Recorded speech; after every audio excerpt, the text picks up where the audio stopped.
Authoritative news analysis platform, and here on Newsfile we put Ghana first. And I'm your host, Samson Ladi, and in my take I title it Extraordinary Situation, Extraordinary Solutions.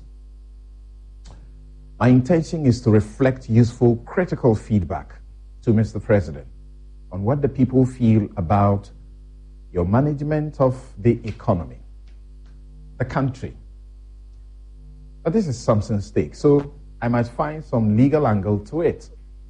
The Constitution commands in the directive principles of state policy that the central job of governance is a sound economy.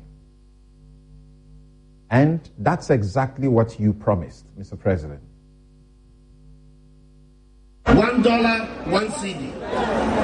In the time of Mills and Mahama, 2 CDs, $1.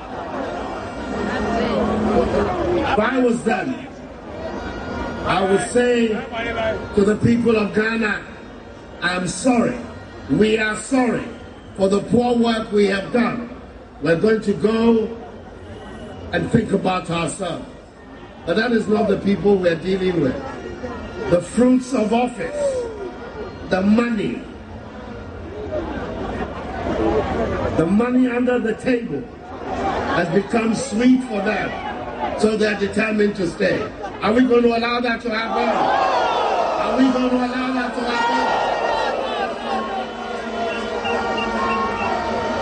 happen? In Kufuor's time, one of the people who advised and helped him develop a strong CD was my running mate, Muhammadu Bawumia.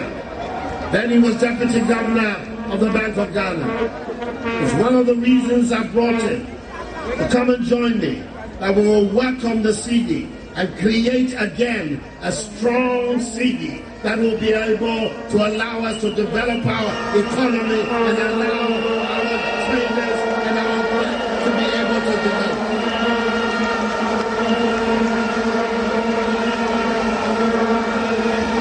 We have told the world that under our leadership, we're going to turn our back on the old economy, the raw material exporting economy, and build a new industrial value-adding economy in our country that will bring jobs for our people and especially for the young people of our country. That is the goal of the new NPP government and the administration of the National Congress. You have made some strides with your industrialization agenda. We know 1D, 1F factories are barely impacting the economy.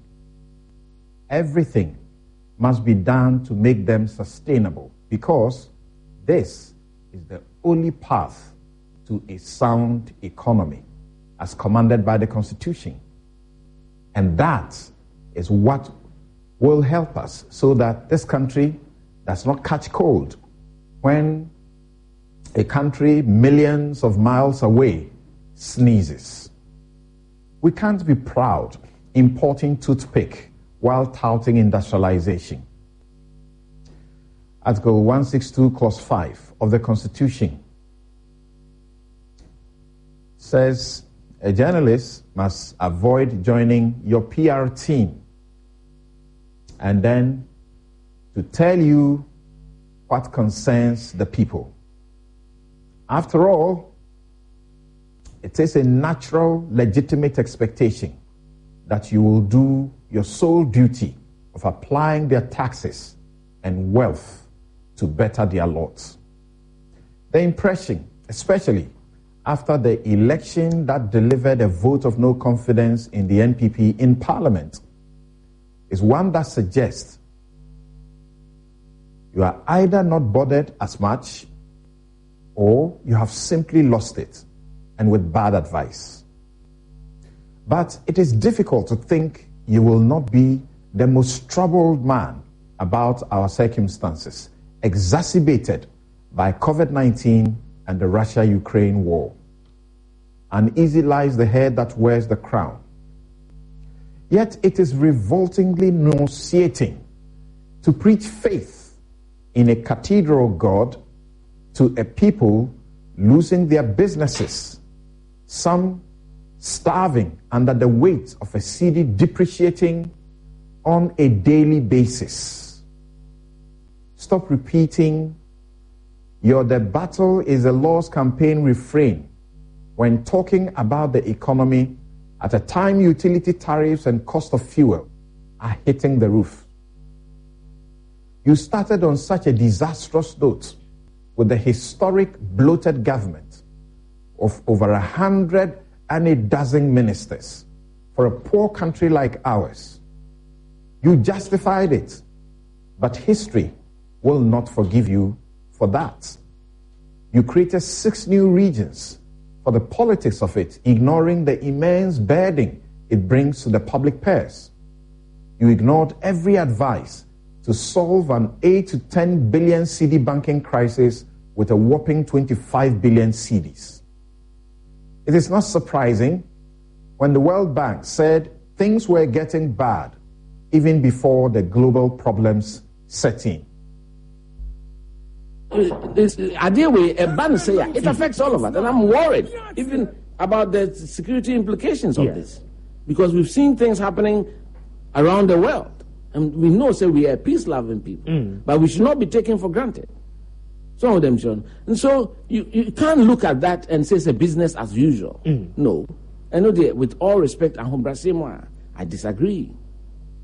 To say everything is going okay. No, it is not. Because it cannot be.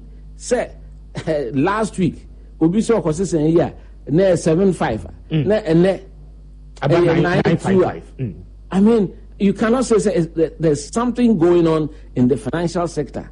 The finance ministry, the central bank should have a handle of it. If they don't have a handle of it, they should do the honorable thing and step aside for people who are competent and strong to take the hard-nosed decisions, because they have to be firm decisions. And that's Kobina Ejapong, your trusted friend. You have not listened to genuine calls to sack the minister as he refuses to do the honorable thing to resign. Your government is still very bloated. Oseichi Mensah-Bonsu, who leads your party in parliament, selflessly preaches a constitutional overhaul to fix many things, including impose a lean government on not just you, but all subsequent governments. But before that, you have the power to downsize government significantly. The needless 2, 3, and sometimes 4 deputies in government agencies. The historic bloatedness of the office of the president. You can, in fact, cut your ministers down to 40 or less. We have been told that this country can run on 20 ministers. One of your own, Dr. Stephen Amoah, says delay because you have over-bloated the government agencies with too many deputies who have no business to do. I can't but share in the research by the University of Melbourne confirming that power does not turn everyone into a tyrant, but when giving to those who want it most, it can inflate narcissism. Watch those around you and the advice you get. That is my take. And this show is brought to you by the kindest sponsorship of Bank of Africa, as strong as a group and close as a partner, MTN everywhere you go. Ashasi University, educating ethical and entrepreneurial leaders for Africa. Robert & Sons Optical Services, your comprehensive eye care service provider for 31 years. Fenart Ghana, think wood, think Fenart. Duroplus, how you get your water matters. Remember, where Duroplus goes, water flows. St. Thomas Eye Hospital, your #1 specialist in all your eye solutions. We'll be right back to introduce my guest to you and the issues we are discussing this morning. Men's gold, banks and finance institutions closure. Government spent 25 billion. But is it reporting excuses and not prosecution? Is it reporting efforts and not results? The finance minister and a deputy